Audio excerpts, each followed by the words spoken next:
passar esse floral, vocês podem ir colocando mais um pouquinho na garrafa de vocês e complementem com água, tá? Bebam bastante água, porque a água é o veículo de maior assimilação das energias. Então, enquanto eu vou fazendo o processo e a gente vai tendo troca desse campo de energia que já está bem alto, a água vai assimilando tudo isso. E é importante a gente trazer para dentro até o nível celular nosso, tá?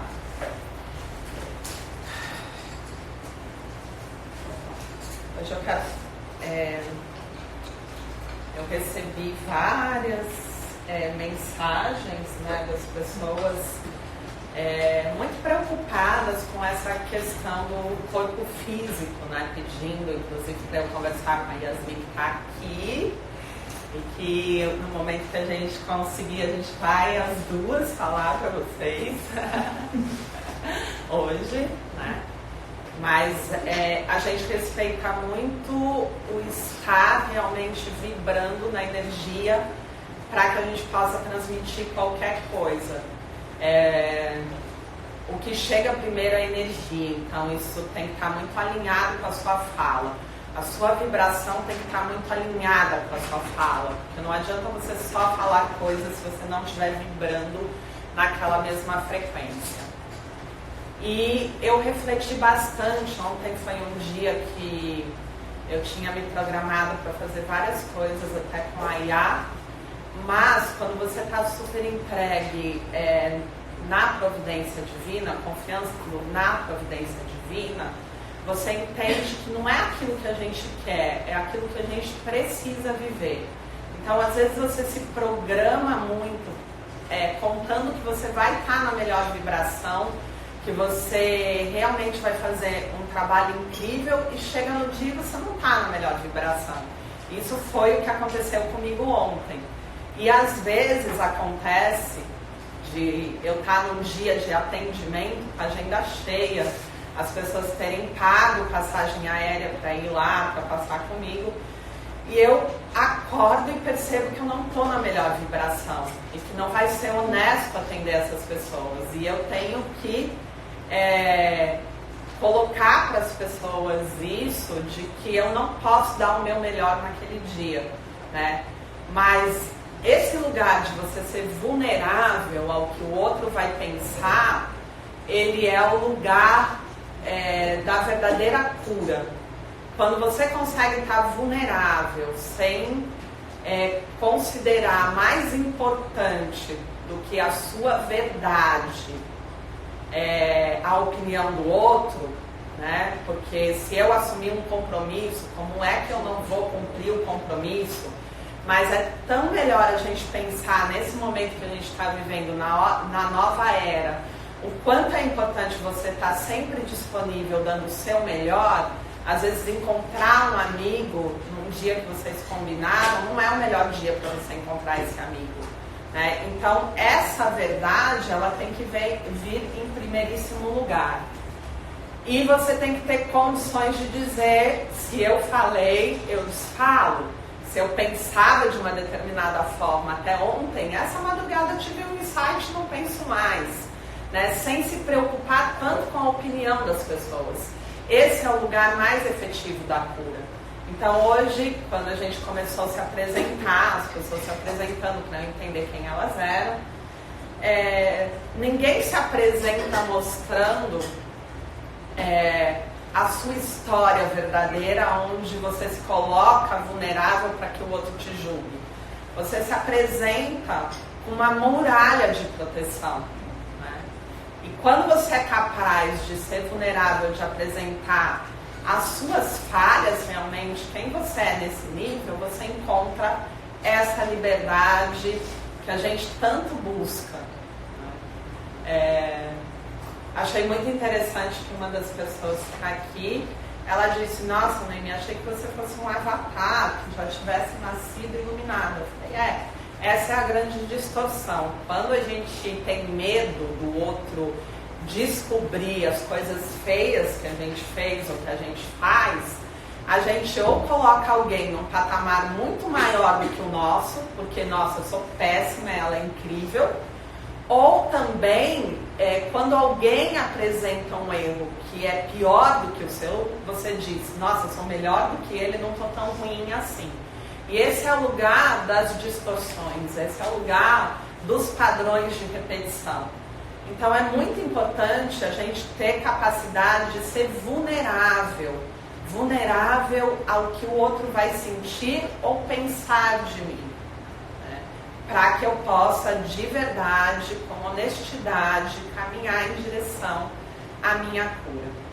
Inclusive eu tenho refletido muito sobre isso, porque eu sou uma pessoa que a partir das práticas consigo ter muito controle em relação às emoções, às energias, aos pensamentos, consigo ativar áreas do meu cérebro, consigo subir campo, né? E o meu aprendizado hoje é justamente abrir mão de todo e qualquer controle para que eu possa estar nessa vulnerabilidade. Porque o que eu tenho recebido da espiritualidade é que a gente só se conecta no amor puro e verdadeiro se for nesse nível de você se colocar vulnerável. E muitas vezes a gente se protege, a gente controla, né? Até esse processo de respira, ativa o cérebro ali, transmuta, reorganiza as informações, coloca um potencial maior, está muito relacionado com esse padrão de defesa que a gente precisa estabelecer, né? E aí eu tive um insight muito importante de agora larga tudo isso que você faz com tanta facilidade já, depois de tantos anos de prática, e se coloca nesse lugar de estar totalmente vulnerável.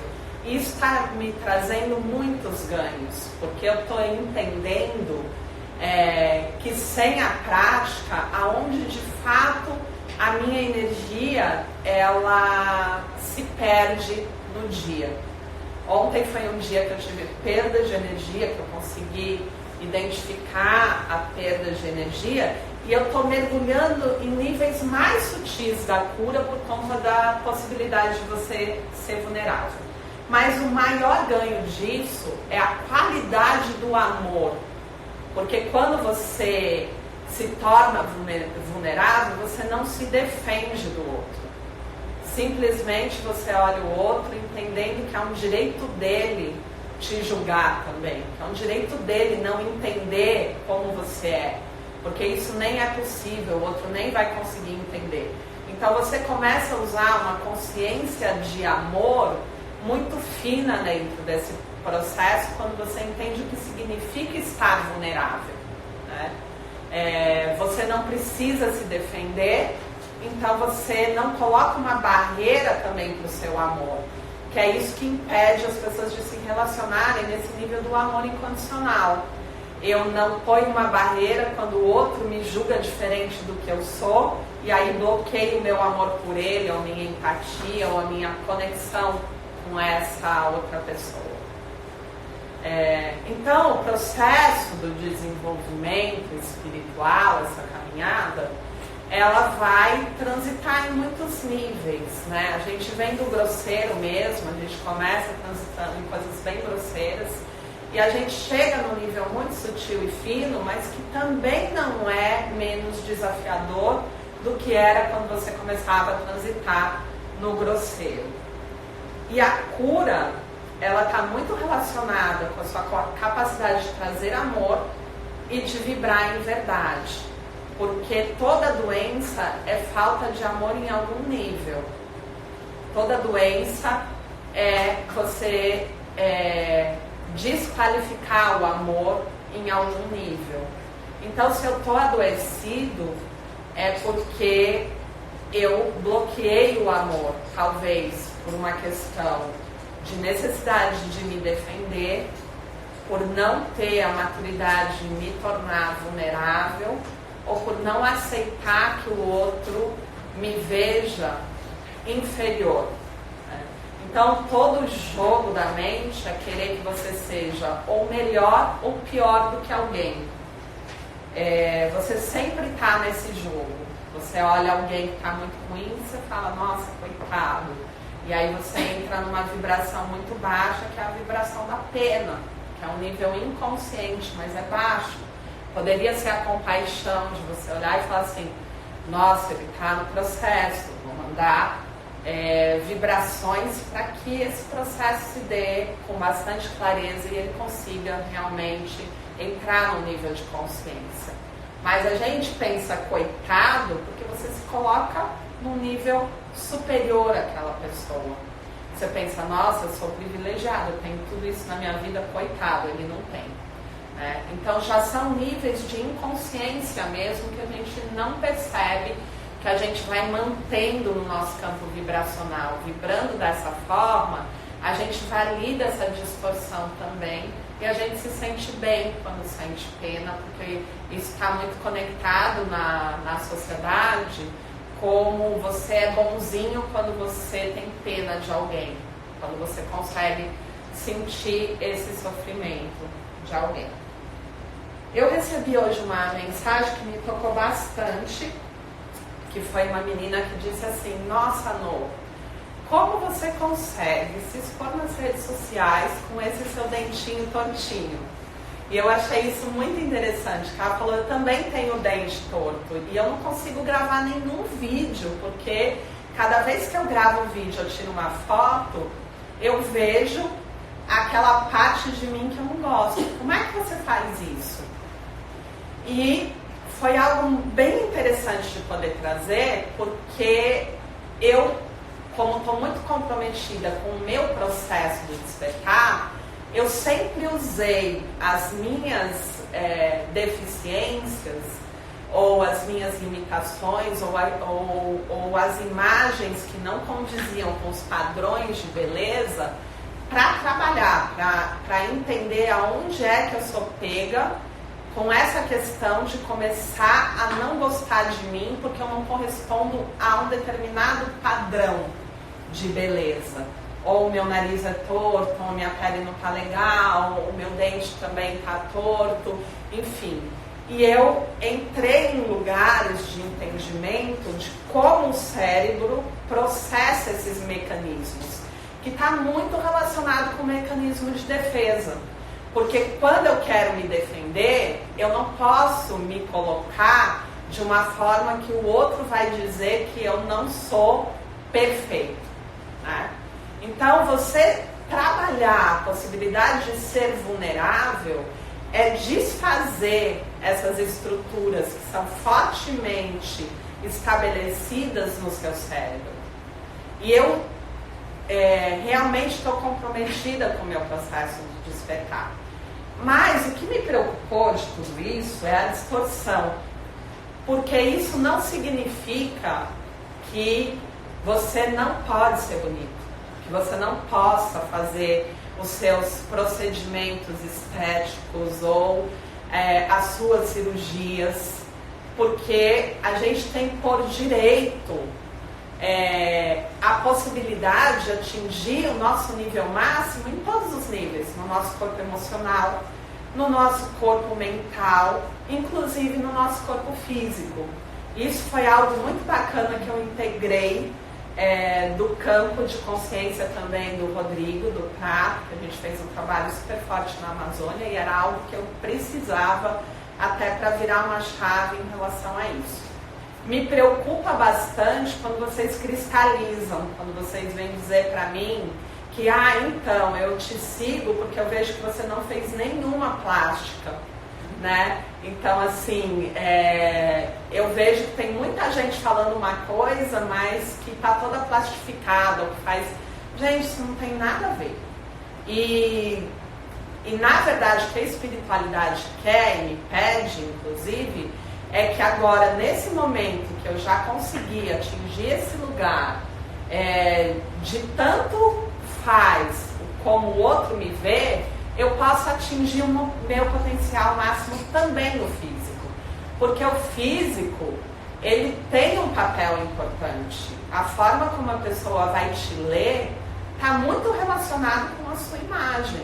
Então isso também faz parte do processo do despertar. Você tem que entender que às vezes você tem um semblante que não transmite aquilo que você vibra. E por que não alinhar isso com aquilo que você vibra? Né? Então, se você tem muita beleza interna, por que também não ter muita beleza externa? Então, achei bem importante estar falando sobre isso, porque as pessoas já estavam indo no nível de distorção, de ficar cristalizado, sendo que toda vez que eu me olho no espelho, eu não me sinto bem. Então, a melhor coisa que você tem para fazer é se sentir bem com a sua imagem. É claro que no nível de compromisso que eu tenho com o despertar, com o nível de prática, de meditação, para mim é muito interessante trabalhar todas as minhas falhas para que eu consiga ter esse resultado. Mas isso não é a realidade da grande maioria.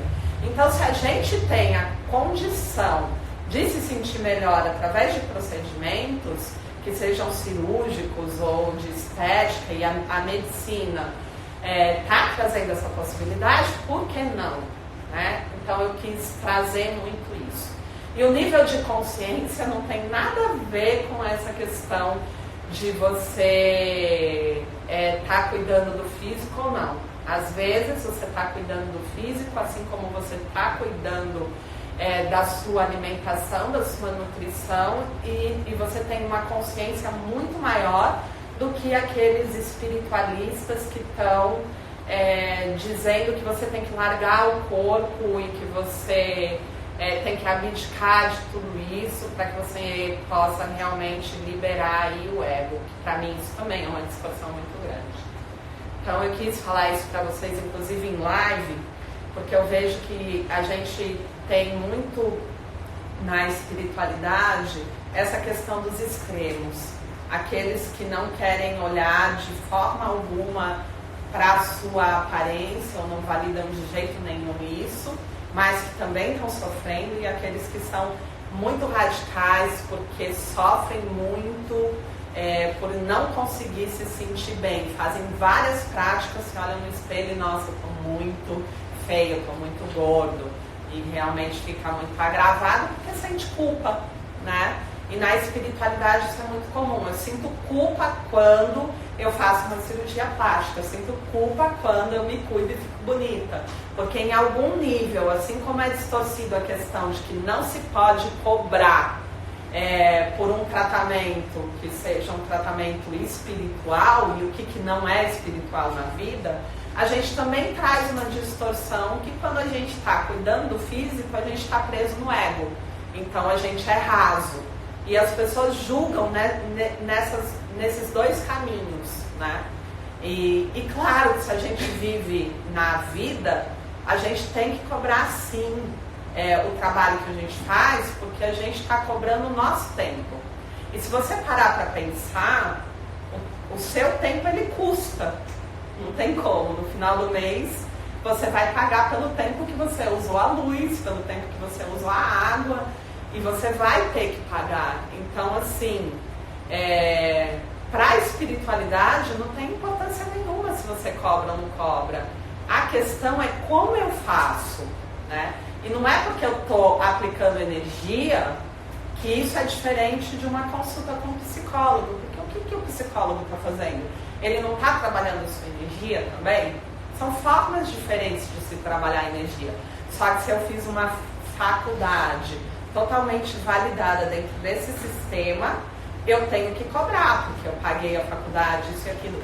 Mas e os terapeutas que pagaram anos e anos, cursos, imersões, retiros, por que eles não podem cobrar, né?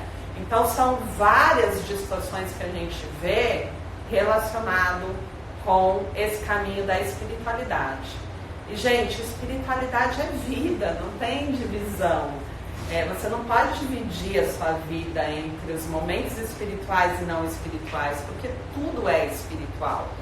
E não importa muito o que você faz, importa sim como você faz, em que nível de consciência você está, quando você toma quando você faz uma escolha para a sua vida, né? Se eu consigo estar muito alinhado e realmente eu medito e sinto que não, é melhor para mim fazer uma plástica, porque tá complicado, todo dia eu me olho e não estou conseguindo chegar nesse lugar, e você está alinhado com isso, perfeito, não tem problema nenhum. Agora, se você também está no impulso, simplesmente você foi lá e nem refletiu, nem tentou entender o que é que está te gerando essa frustração, se é só a sua aparência física ou é alguma coisa que está por trás, isso também não vai ser legal. A gente tem que conciliar tudo, a gente tem que fazer a meditação, a prática do yoga, trabalhar o porquê que eu não me aceito e não me amo e também trabalhar o físico. Essa é uma questão fundamental. Quando a gente gera qualquer tipo de rigidez, qualquer tipo de tensão, a gente tem um agravamento. Então, quando eu falo de se tornar vulnerável, o caminho da aparência, ele pode ser um caminho para que você realmente faça a prática da vulnerabilidade na sua vida, de não ser nem melhor nem pior. Você vai ter muitos ganhos, mas não pode ser no julgamento de dizer, fulano de tal fala disso e vive preso à aparência. Não, gente, não é isso. Você pode escolher naquele momento usar isso para que você se cure, ou se conheça, ou atinja um nível de consciência diferenciado na sua prática. E no momento seguinte você pode escolher ir lá e modificar tudo isso e atingir o seu potencial máximo. Alguém tem dúvida em relação a isso? E o que isso está relacionado com o curso que a gente está, que as pessoas vieram fazer, o curso que eu estou dando hoje? O curso que eu estou dando hoje fala sobre as geometrias sagradas. Mas para a gente falar sobre geometria sagrada, a gente tem que falar sobre os padrões, né, que geram essas formas. E quando a gente vai estudar mais a fundo, a gente vai entender, vai precisar entender um pouquinho sobre essas frequências vibracionais que geram essas formas de perfeição. E o quanto que a gente reconhece essas formas perfeitas e harmônicas. E o porquê que quando a gente olha uma pessoa, a gente também se afiniza através da beleza e da perfeição. O porquê que a beleza, ela é um instrumento de facilidade também na sua vida. Porque quando você tem beleza, as pessoas se afinizam com você. Isso tudo está relacionado com geometria sagrada e com Fibonacci, né? Que é um estudo de um matemático italiano, que ele chegou numa equação onde ele entendeu uma espiral, né, através desse cálculo matemático, que é uma espiral que está contida em tudo que existe na vida, né? Então está contida nas galáxias, nas frutas, nas flores, e que traz um padrão de perfeição. Isso significa que nós temos um padrão de perfeição. E que muitas vezes, assim como a gente desqualifica o amor, por uma questão de distorção, medo, culpa, a gente também quebra esse padrão de perfeição que a gente tem, gerando muitos desequilíbrios na nossa forma física e na nossa imagem. Então vejam quanto que é interessante. Por culpa, muitas vezes, eu deixo de cuidar de mim. Por um conceito de que eu tenho que ser muito boazinha e pensar primeiro nos outros e depois de mim, eu quebro um padrão de perfeição que existe em mim. Uma possibilidade de se atingir a perfeição através do meu corpo físico. E aí são várias situações que a gente cria que vai gerando a deteriorização da forma, o envelhecimento, a oxidação das células, né? E vários processos estão relacionados a esse nível de inconsciência que a gente tem em relação ao nosso potencial máximo. Então nós todos podemos vibrar no nosso potencial máximo. A gente tem como vibrar no máximo da beleza, no máximo da saúde, no máximo da prosperidade, da abundância, desde que a gente se alinhe dentro de uma consciência assertiva para que a gente possa ativar essa memória original de perfeição que existe já nas nossas células e no nosso DNA. Então o curso de hoje ele é um pouco mais complexo, porque eu vou falar também sobre epigenética, sobre essa questão do quanto é relativo essa crença que a gente tem na genética. Então eu acredito que eu vou engordar porque minha mãe engordou, eu acredito que eu estou reproduzindo alguns padrões aí e que isso não é real, né? Graças a Deus, hoje tem vários estudos já comprovando que o que a genética contribui é muito pouco perto das nossas repetições de hábitos, na verdade, dos nossos familiares. Porque o nosso DNA, ele é completamente mutável. E o que a ciência estuda hoje é só a camada 1, né? A grande parte do DNA é considerado um DNA lixo, porque ela não reflete no nosso corpo físico. No corpo físico, a gente só vai acessar essa camada 1. E essa camada 1 fala muito pouco, porque as outras camadas, que são mais 11 camadas, elas estão trazendo informações energéticas, vibracionais, que vão alterar o funcionamento do meu DNA na camada 1. E isso vai gerar todas essas distorções de forma, inclusive, do nosso corpo físico. Tá muito complexo, gente, para vocês? Tá caindo como luva.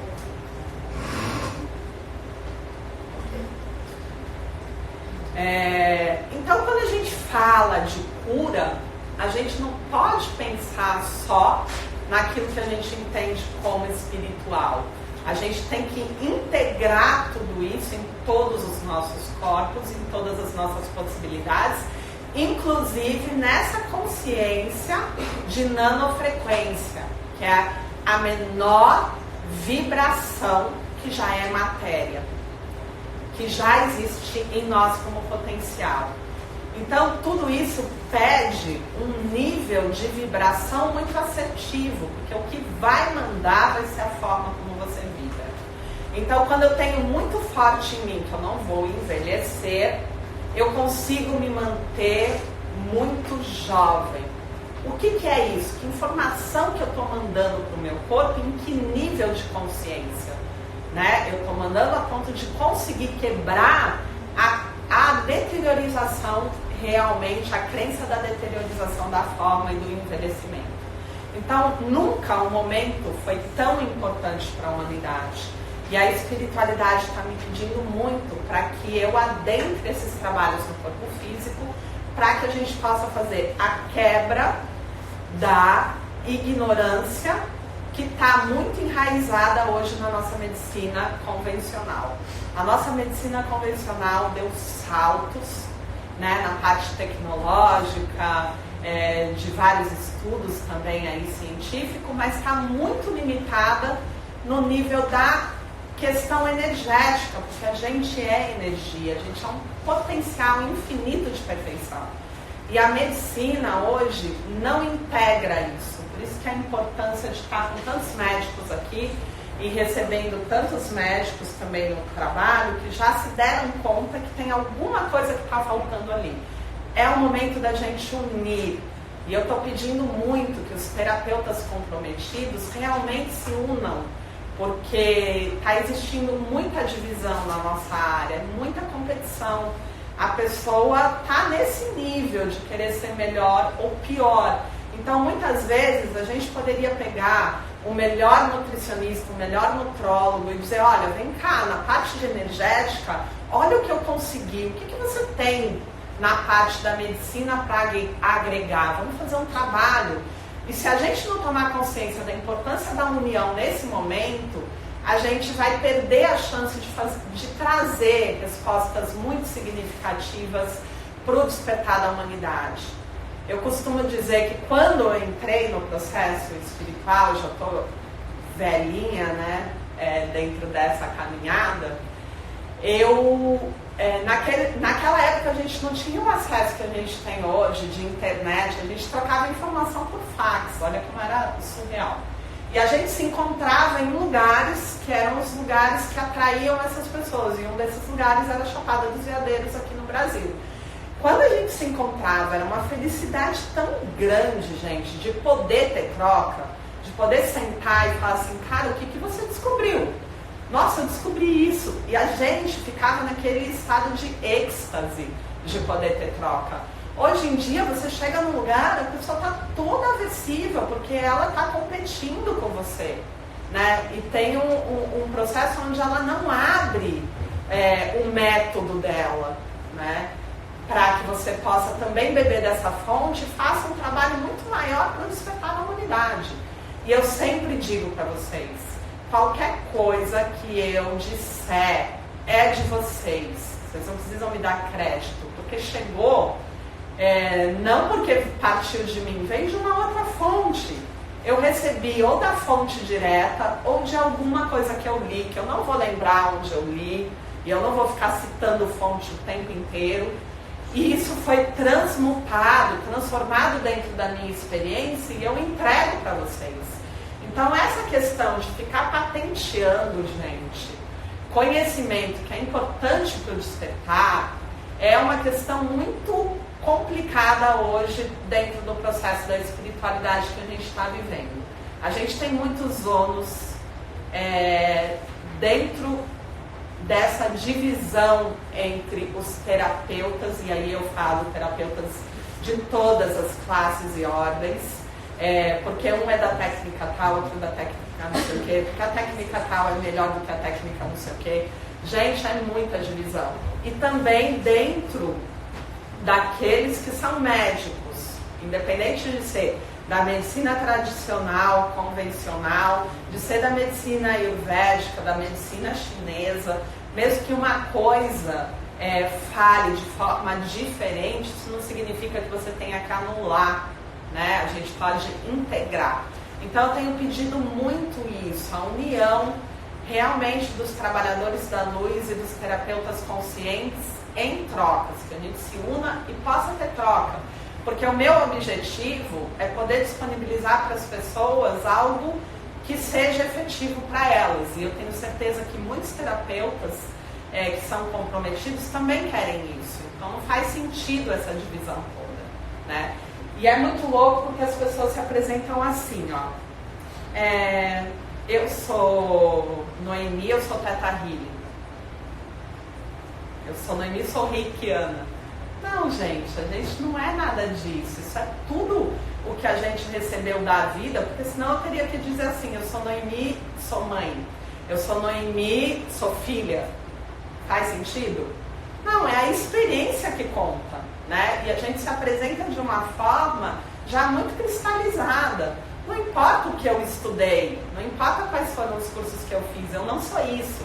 Eu sou a integração de tudo isso e a forma como eu transformei tudo isso dentro de mim e o que eu consigo disponibilizar para a minha vida e para o mundo, né? Então a gente se cristaliza também nessa coisa da profissão, e a gente tem que quebrar isso, porque a gente não é médico, né? Então hoje ser médico é quase como ser Deus, né? Você pode ser o cara mais cagado do mundo, mas se é médico, cara, os mais antigos ainda vão lá e falam, cara, ele é médico, né? Então é mais ou menos isso que acontece dentro de todo esse processo.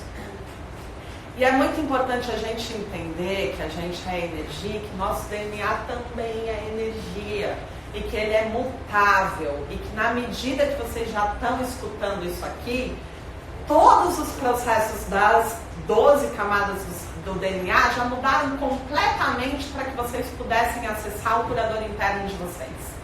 Vocês já desestruturaram várias coisas para que vocês pudessem chegar num nível de consciência maior e atinja esse potencial de se curar e de se autocurar.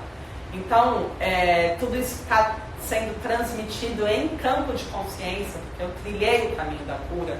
Eu realmente me curei de um câncer, junto com a ajuda de uma médica maravilhosa, a doutora Tatiana Gratidão, que inclusive hoje a gente troca. A minha médica, dentro do meu processo de cura, ela foi impactada. Hoje eu passo com ela, primeiro, lógico, porque senão eu vou deixar ela chapada e não vai rolar. E depois que eu passo com ela, atendo ela. Olha que incrível isso. E uma médica super consciente, gente, que faz um trabalho gigante, que inclusive estava palestrando para não sei quantas pessoas.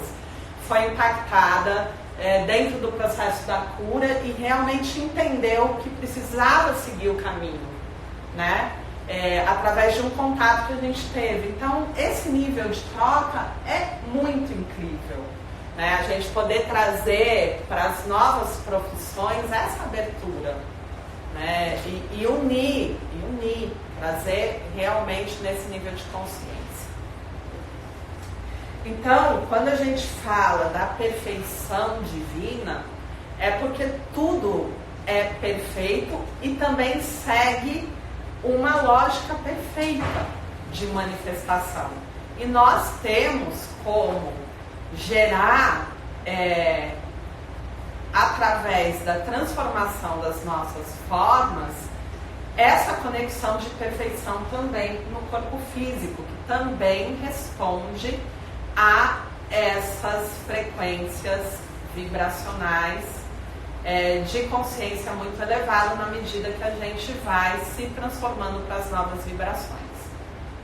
Para vocês terem ideia, essa matemática Fibonacci, ela não surgiu desse matemático italiano, ela surgiu muito antes, centenas de anos antes, de um matemático indiano, né? E a gente sabe que na Índia o processo é muito integrativo mesmo, você não consegue se distanciar de espiritualidade, de ter divisão. E a partir desse estudo ele já tinha chegado nesse resultado, nesse entendimento dessa equação. Então, Fibonacci, ele é o mais conhecido, mas entendam que a informação ela está disponível desde sempre. E que um cara que estava lá na Índia, qual era a chance? Há centenas de anos antes, já tinha acessado a informação. Porque a informação ela está disponível para todos quando a gente faz essa conexão direta.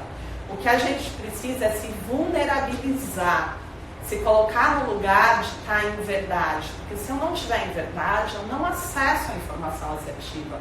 Eu não consigo fazer isso, porque eu estou muito preocupado, gerando uma tensão sobre o que o outro vai pensar de mim.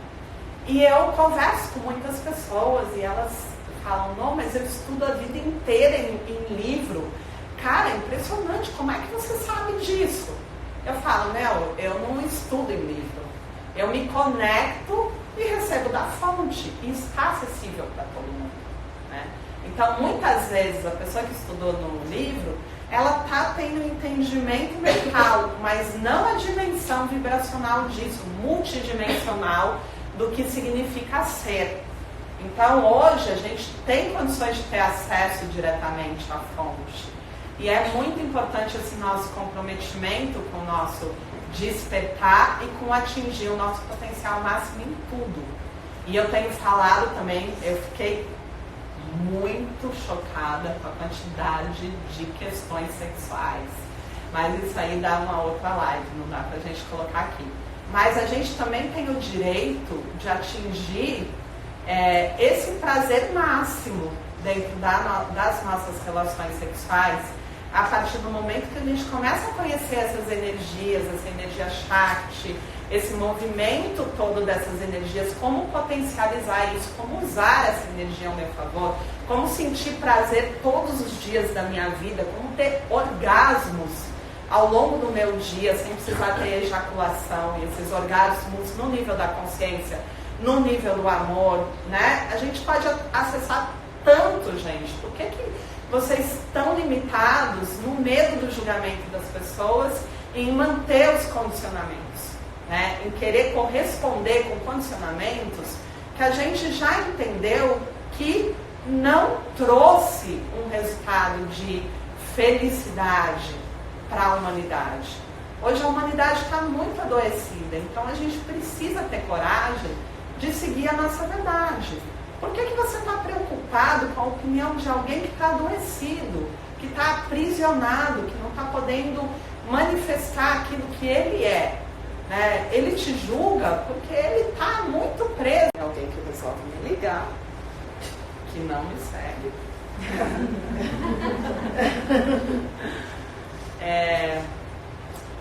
Então a gente tem que refletir muito o porquê que eu dispenso tanta energia preocupado com o outro, com o julgamento que o outro vai ter em relação ao meu processo.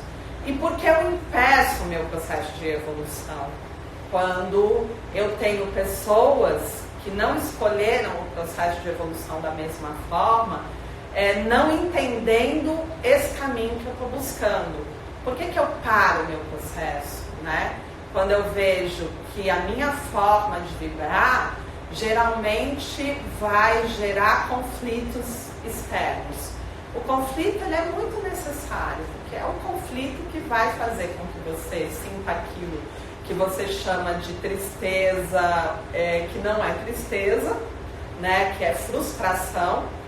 E para que você chegue num lugar de pressão máxima e realmente busque fazer alguma coisa diferente daquilo que você já está fazendo e que não serve, que não funciona. Então esse lugar de tristeza a gente tem que favorecer, porque não é tristeza, gente, é conflito. É o conflito que chega num ápice e que pede uma explosão para que haja uma mudança. E é somente nesse ápice, às vezes da dor, que a gente coloca o joelho no chão e faz a conexão com o divino e fala: meu pai, pelo amor de Deus, está insuportável. Eu preciso de ajuda para a mudança agora. E é nesse momento que você está atingindo a sua cura muitas vezes. E é tão importante isso para o nosso processo de evolução. Por que quando você vê o outro se debatendo, você quer tirar ele do processo do conflito, do sofrimento? Por que você não permite que ele vá para esse lugar? Porque esse lugar de dor é um lugar aonde, quando as pessoas chegam, elas evoluem, gente. Elas mudam. E o que a gente pode fazer de melhor para o outro é permitir que ele chegue nesse lugar. Porque quando você vai lá e dá o colo, ele nunca chega, então ele fica repetindo esse processo 1000 vezes. E aí ele vai até a metade do agravamento, ele não conclui, porque você vai lá e tira o outro do processo, né? E tirar o outro do processo é o mesmo do que você adquirir um karma em relação à impossibilidade do outro evoluir. É muito mais sério do que o que você imagina. Passar a mão na cabeça de alguém que está no seu processo de evolução porque você sente que ele está sofrendo e você tem que tirar ele do sofrimento. O sofrimento é necessário, porque na dor máxima, muitas vezes, é onde você realmente escolhe a sua cura em verdade. E cada vez que alguém tira o outro do processo, porque tem uma distorção em relação ao que significa sofrer, ou o que significa conflito, o que significa explosão para a mudança, você interfere na evolução do outro. Então, a gente tem que mudar a nossa visão, a nossa forma de entender o processo do outro. Ajudar o outro somente a partir do momento que eu conseguir resolver as distorções relacionadas a sofrimento. Quando eu paro meu processo, eu consigo lidar com dor, eu tenho estrutura para lidar com dor, eu realmente consigo ir além da minha limitação quando eu sinto qualquer dorzinha. né? Então, se eu não fiz esse processo de aprender a sustentar, porque quando é que eu sustento? Eu sinto a dor, eu vou até o fim do processo da dor, dissolvo completamente essa ignorância e consigo sustentar. Agora, se eu não faço esse processo, cada vez que eu sinto a dor, eu tomo um medicamento, ou eu vou na minha psicóloga, ou eu vou lá gritar e chorar para minha mãe, e eu recebo colo, eu vou continuar mantendo esse ciclo dessa roda samsárica dos padrões de repetição de ignorância da humanidade. E isso eu faço e gera um karma para mim também por estar fazendo pelas pessoas que estão próximas de mim. Eu não entendo o sofrimento, não sei lidar com ele, não tenho estrutura de sustentação emocional e tiro o outro também do processo dando um colo. Ficou claro? Como amadurecer isso? Porque eu acho que é normal você querer ajudar alguém e agora, no meu caso, perceber que eu não estou madura para tanto. Como trabalhar isso? Esse querer ajudar o outro é porque a dor dele me lembra que eu não estou bem resolvida com dor. Então, quando eu vejo a dor dele, eu sinto em mim aonde eu parei no meu processo. Então, eu não compreendo a dor. Eu tenho uma distorção da dor. E aí eu crio uma distorção de que eu preciso ajudar o outro quando eu vejo a dor do outro. É isso que a gente está falando. Aqui a gente está falando de processo de imersão profundo no nível da consciência. Mas aí, tá, não ajuda. Mas e se a dor do outro é tão grave que pode levar à morte? A consciência da morte, o que a doença propicia para o crescimento desse espírito é aquilo que ele escolheu para o processo dele. Porque o que acontece? Às vezes eu estou tão distraída na vida que somente uma doença vai me colocar no nível de fazer a mudança. E aí eu escolho muitas vezes a doença para poder não perder a minha encarnação no nível de evolução. Porque o que a gente está fazendo aqui é evoluir. Se a gente começa a se distrair muito, a gente tem uma sensação de dor, de agonia muito grande que vai desencadear doenças. E a doença é, na verdade, um alerta. É um alerta que você precisa olhar para isso com urgência. Então já chegou no físico, antes estava no emocional, antes estava ainda só nos pensamentos e chegou no físico. Então é uma grande chance para esse espírito também. Tem processos que são feitos no nível de evolução dentro da doença, que quem não passa pela doença vai ter uma chance muito mínima de conseguir atingir. Então a doença e a morte, elas não são ruins também. É a forma como eu enxergo esse processo da vida. Gente, a vida é um segundo. Ela é um segundo. A chance que a gente tem de usar tudo para a nossa evolução, para o nosso espírito, é a maior chance da nossa vida. Então, a gente, às vezes, desencadeia doenças para não perder a chance de evoluir, porque perder a chance de estar aqui e evoluir e despertar é muito dolorido para o espírito, né? Então, as distorções, elas precisam ser trabalhadas. Existe um trabalho no budismo que é o Koa. Eu fiz um trabalho super profundo do Vivendo e do Morrendo também, aonde a gente começa pela morte, curando a distorção da morte. O que a morte significa? Porque a morte é o orgasmo, é o momento realmente do grande orgasmo, né, no processo da nossa transformação. Então, se eu fiz muito bem as preliminares na vida, no momento da morte eu vou experienciar um grande orgasmo. Só que o problema é que as pessoas estão distorcendo o que é a morte, que é um grande orgasmo. E elas esquecem de fazer as preliminares para o momento da morte. Na verdade, tudo que a gente faz na vida é para esse grande momento, que é a morte. Então, o nosso papel seria fazer o acolhimento, de levar a informação para que ele desperte, na medida do possível dele. O que o ele oferece para agora, que eu possa levar a informação para esse papel do sofrimento. Se eu percebo esse sofrimento também em mim, de vê-lo mal, né? Porque isso aí está comigo A também. primeira coisa é honrar e agradecer o outro que está te fazendo entender o seu sofrimento. Então você honra e agradece, porque você já tem um insight na hora que você vê que você está sofrendo. Então alguma coisa, né, que você precisa trabalhar. Então você honra e agradece esse ser. Depois disso, você disponibiliza esse nível de consciência, que não é verbal. Não adianta a pessoa que está se debatendo você chegar lá com palavras. Isso não vai resolver. Tem que ser com a vibração. E isso é compaixão.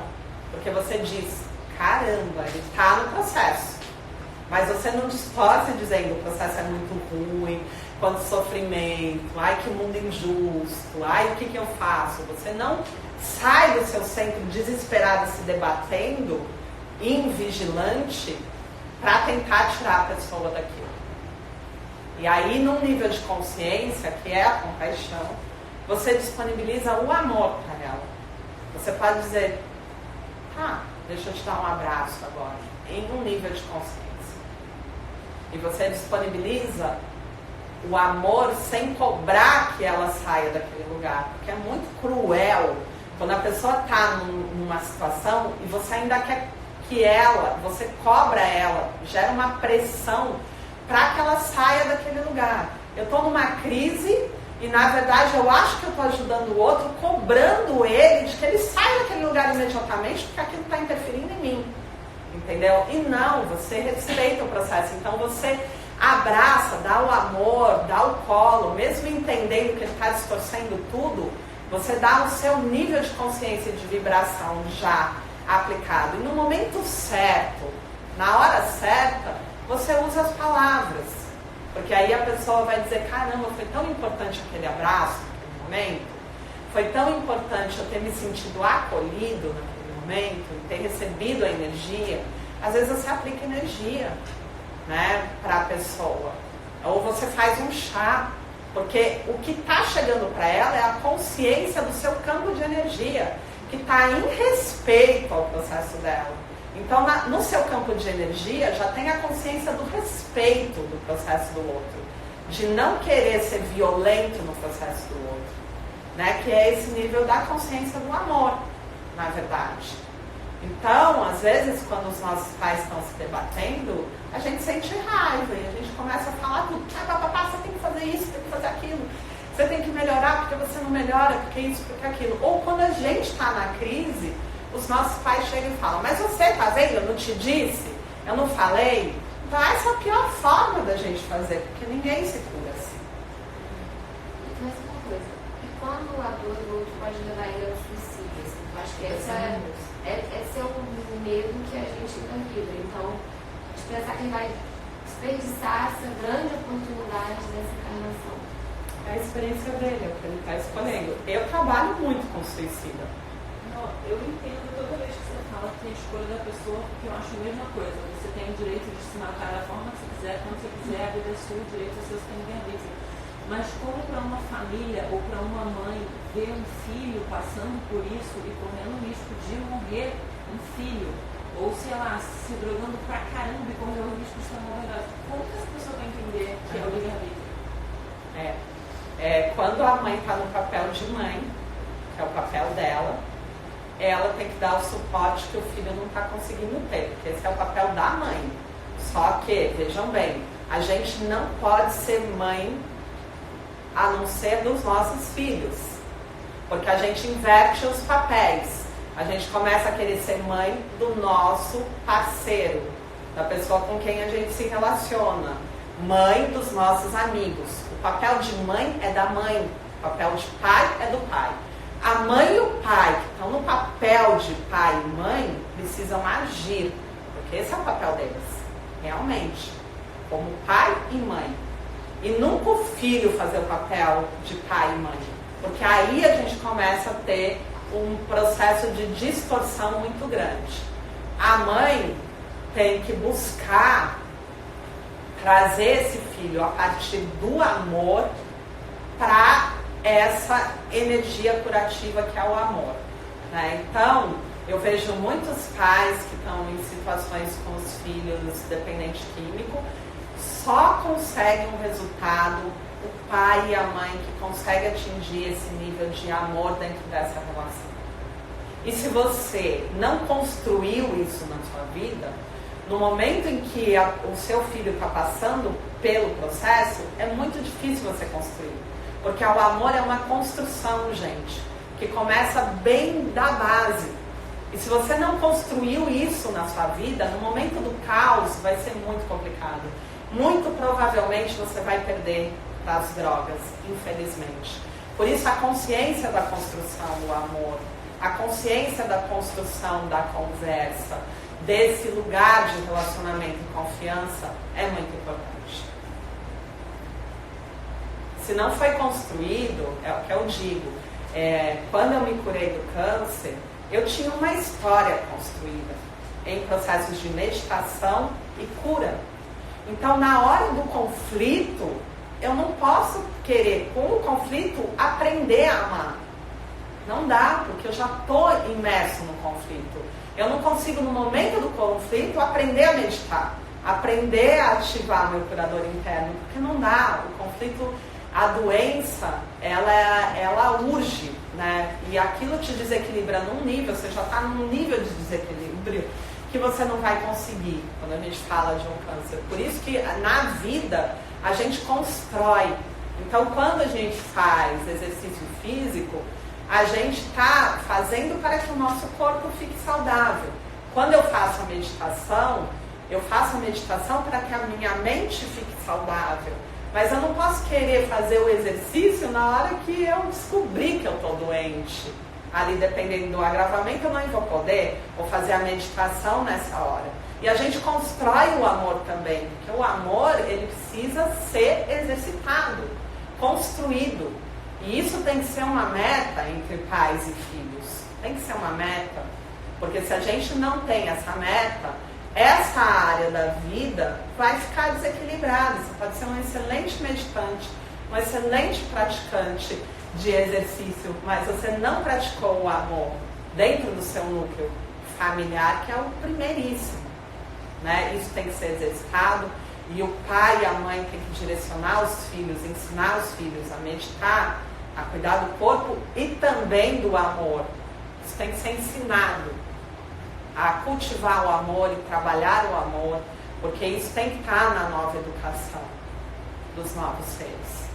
Porque senão vai ter deficiência. Eu conheço um monte de professor de yoga maravilhoso, que conhece muito de prana, que conhece muito de meditação, que tem práticas muito assertivas, mas não tem um nível de consciência integrado, porque não pratica o amor. O que poderia fazer para mudar isso? A partir de hoje que você toma consciência, você tem que se comprometer com o amor na sua vida. Você tem que escolher o amor. Então, quando você tem que começar a exercitar um pensamento, uma fala, uma ação amorosa. E o que seria, a gente fala o tempo todo de amor, e o que seria o amor? Enfim, para a gente poder passar ali, porque é muito fácil a gente amar o que é nosso, mas o que está ao nosso redor? O amor é a energia na mais alta qualificação de todas as energias que existem na mais alta qualificação. Então eu sempre explico que dentro do amor tem liberdade. Quando eu desqualifico a liberdade, eu vou cair naquilo que se chama apego. Quando eu não respeito a liberdade do outro, seja o que for que ele escolher fazer na vida dele, eu vou para um lugar de controle, de apego. Então, desqualifiquei a minha capacidade de amar no nível da liberdade. A liberdade eu não sou capaz no amor. Então, eu desqualifiquei o amor. No amor tem discernimento. Quando eu desqualifico, eu vou para o julgamento. Eu sou severo, eu sou punitivo, eu não me coloco no lugar do outro. Então, dentro de todas as nossas experiências, o amor é quando a gente consegue estar no mais alto nível